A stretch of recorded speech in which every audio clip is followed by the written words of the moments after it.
urgent questions surrounding the 2024 presidential race. Some for the U.S. Secret Service, reeling from serious security failures surrounding the attempted assassination of Donald Trump 8 days ago. The agency is finally acknowledging it did indeed deny requests by Trump's team for additional resources and personnel over the past 2 years, after initially claiming those charges were not true. Said Trump's campaign manager, Chris LaCivita, quote, "They lied." This amid serious questions for President Joe Biden, who is wrapping up his medical isolation period after a COVID diagnosis, though his political isolation continues, as more than 30 Democratic lawmakers are now openly calling on him to step aside, given his political weakness and unanswered questions about his health and cognitive fitness. President Biden says he's not going anywhere, announcing plans to campaign this week and meet with the Prime Minister of Israel, Benjamin Netanyahu, on Tuesday. Still, as many agitate to push him out of the race, it's not clear exactly how Democrats would pick his replacement or if a new candidate would definitely perform better. Joining us now to discuss all of this, Independent Senator Joe Manchin of West Virginia. Thank you so much for being here. Thanks for having me, Jay. So, should President Biden step aside or keep running? Well, Jake, I haven't said anything for 3 weeks, a little more than 3 weeks since the debate. And I thought the first week was needed for the president to evaluate, to talk to his family, his staff, and make some decisions. And I thought that might happen. And then the next 2 weeks, I was saying, well, let's see what my colleagues who are in very difficult races, whether it's in a statewide race as a senator or in a district or as a congressperson, they've been speaking out pretty loud and clear, thinking it has an effect on them. And then seeing the donors, which campaign finance is the mother's milk of campaigning, you know that. Makes it very challenging. With all that being said, my prayers are with the health and well-being of my friend, the president. And I believe that he has a chance, an opportunity to finish the 5 months of his presidency with the way he has always, basically overseen his office, whether it be as senator or as president, wanting to be that uniter, bringing us together, being able to bring peace to the Middle East, being able to support Ukraine in their fight for freedom, and also being able to show the whole world how a transfer of power can be done by the superpower of the world in a most respectful way. I'm hoping for that because I think it'll leave him with a tremendous legacy as one of the greatest leaders that we've had. And I say this, and I came to the decision with a heavy heart that I think it's time to pass the torch to a new generation. And how would that be done, do you think? I'm very hopefully, Jake, that it would be done in an open process. I think that we have a lot of talent on the bench, a lot of good people. And I'm partial to governors because a governor can't afford to be partial. They can't afford to be partisan strictly because that pothole or that bridge doesn't have a D or an R on it. I've got two tremendous governors right next door to me, and Andy Beshear in Kentucky and Josh Shapiro in Pennsylvania, who are operating with legislatures either evenly split or completely opposite of their party affiliation. They haven't divided their state. They haven't made you pick a side and demonize the other side. They've brought people together. This is what an open process would do, I think. It would bring more people out in a process that could bring Democrats like me back. So obviously you're calling for President Biden to stop running for re-election. I want him to be the president in the last 5 months of this presidency, of his term, to do what he can do is unite our country, to calm down the rhetoric, and be able to focus attention to peace in the world. Campaigning, I've been through statewide campaigns many times. It's an unbelievable challenge to anybody, physically, mentally, every way, shape, and form.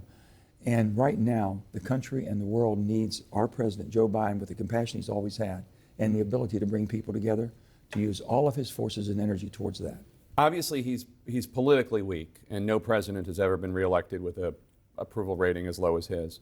There are other questions about him now, and this is sensitive, but we need to be realistic about what's going on, because Congressman Seth Moulton of Massachusetts said that he's known President Biden for a long time, and that President Biden didn't seem to recognize him or know who he was at Normandy. Well, I was at Normandy too. Yeah. And I can tell you about President Biden. When he comes and he looks at me and he says, "Hey, Jojo, how's it going?" I know we're in pretty good shape. Yeah. When he looks at me and says, "Hey, Joe, what's up?" I know he's a little upset and we need to sit and talk. I've not had that problem whatsoever. I think. So you have not seen him have any cognitive issues with you? I have not. I know what you're seeing in the movements and this and that and the gait. Mm-hmm. But I'm telling you, that man has compassion in his heart. He's a patriot, and I think he can. 5 months, He could help heal this nation. He could help bring the world together and show a better way that we as a superpower can be looked upon around the world, differently than what they might be looking at us now. That takes a full-time, 24/7 president, not being worried about where you got to go campaign, got to give a speech, got to go out and raise money, boom, boom, boom, boom, boom. Mm-hmm. And I think his legacy will be one of the greatest legacies of any of our leaders. You've known him for decades, though. Is he the same person now that he was 10 years ago? Well, none of us are the same person we were 10 years ago. You know, you miss a step here and there, you forget a word or you forget a name of a person, but still yet, are you able to make the decision when it's brought to your attention? This is our problem. He knows the problems we have in the Middle East and how that can amplify. He knows basically the challenges that Ukraine has right now and what they've been able to do. And if they're able to be successful in Ukraine, what happens to our NATO allies? He knows all of the ramifications of not having world peace or having the superpower of the world be able to defend any country that has the love of freedom the way we do and be able to be with them. You talk about the Democrats needing to have an open process. Does that mean an open convention? Does that mean a series of short primaries? I don't know the mechanics of that because there's only 3 weeks to the convention, but I know if it goes to the convention, everything changes. And I think to have the talent that I've spoke about, and a lot of people out there, and people keep talking about race and gender. It's not about race and gender. It's about positions. It's about basically who we are. I left the Democrat Party because it's not the Democratic Party I grew up in that I always knew. Yeah, for people who don't know, you left the Democratic Party, became an independent at the end of May. At the end of May. And I've come to the conclusion this. I came from West Virginia, a little coal mining community of Farmington, and my parents, were lifelong Democrats, and most of the people I knew. John Kennedy made a tremendous play through that in 1960 to win the election, to be president of the United States, and I watched the excitement. And we are totally encapsulated in ask not what your country can do for you, what you can do for your country. And we're changing into society. How much more can my country do for me? That's not how I was raised. I was always fiscally responsible and socially compassionate. I never believed that government should be your provider. It should be your partner. And we always are willing to give people a helping hand, a hand up, not a continuous hand out, to make them dependent. We've lost that, and I think we need to bring that back, and that's the Democratic Party. But let me explain what we're dealing with in the demographics. 51% of people registered to participate in elections are registered like me as an independent. 51%. Only 25% are registered as Republican. Only 23% are registered as Democrats.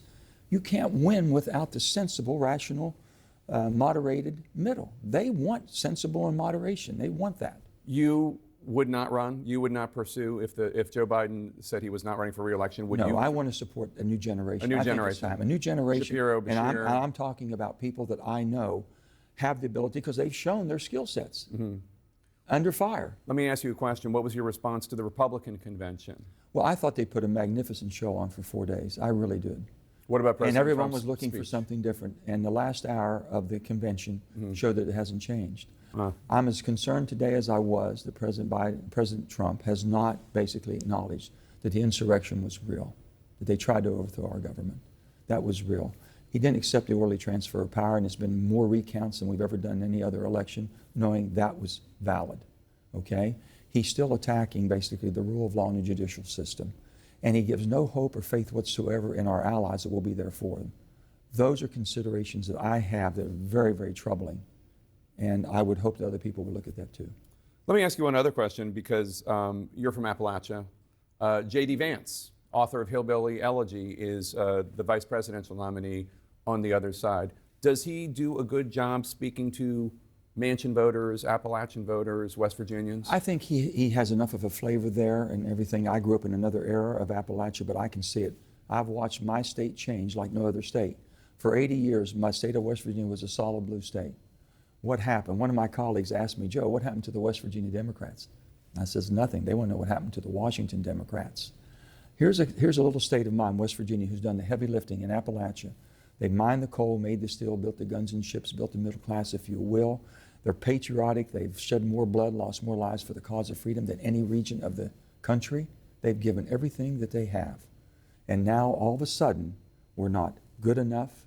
We're not smart enough. We're not green enough. My goodness, no one's given more than we have. Why did you leave them behind? That's what they believe. So I told my friend, That's the problem. You can't leave anybody behind. And I will say this, that President Biden, he got that loud and clear, and he gave extra incentives. There's a lot of things that we've worked together on. And there's things that I disagree, and they know that, but we do it in a respectful way. Joe Biden has always been able to come to that middle. He's always been able to make a deal. And that's who he is, and that's what this country needs. That's what the world needs in the next 5 months of his presidency. All right, Senator Joe Manchin, independent of West Virginia. Yeah. Independent of West But Virginia. you know what? They need to win me back. They need to win me back. I just have the muscle memory of saying Democrat of West Virginia. Independent of West Virginia. Thank you so much for being here today. Thank you for having me. Really Jay. appreciate it. Appreciate you.